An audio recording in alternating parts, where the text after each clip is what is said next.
एक आदमी पानी में गिर गया और खुद से भी मोटी जंजीर पाकर चौंक गया। और भी अधिक आश्चर्यजनक बात यह थी कि ऊपर और भी जंजीरें थीं जो किसी राक्षस को बंद कर रही थीं। उत्सुकता से वह जांच करने के लिए पानी के ऊपर आया, लेकिन देखा कि 100 मीटर ऊंची ज्वार की लहर उसकी ओर टूट रही थी। संकट के इस क्षण में उसके बगल में एक छोटा गधा अपने पंख फड़फड़ा रहा था।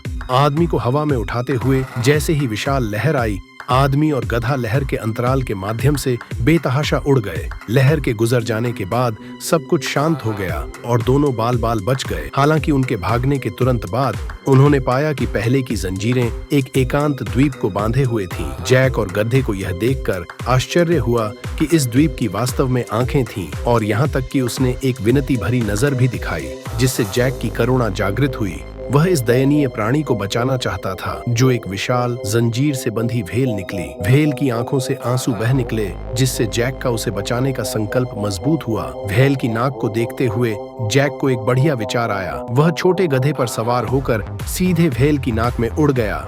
एक बार अंदर जाने के बाद भेल को उत्तेजित करने के लिए जैक ने गधे को अपने पंखों का उपयोग करके नाक की भीतरी दीवारों पर गुदगुदी करने को कहा। जैसे जैसे गुदगुदी की अनुभूति बढ़ती गई, भेल खुद को रोक नहीं सकी और धीरे धीरे अपना सिर ऊपर उठाया, जिससे समुद्री पानी उसकी नाक में भर गया। पहली जंजीर टूट गई और जैसे ही भेल ने धीरे धीरे अपना सिर उठाया, जंजीरें एक एक करके अलग हो गई। अंत में भेल ने जोर से छींक मारी, वर्षों की बेड़ियों से पूरी तरह मुक्त हो गई। जैक और गधे ने भी भागने के लिए इस अवसर का उपयोग किया। यह विशेष छोटा गधा वास्तव में स्वर्ग से आया एक दिव्य घोड़ा था।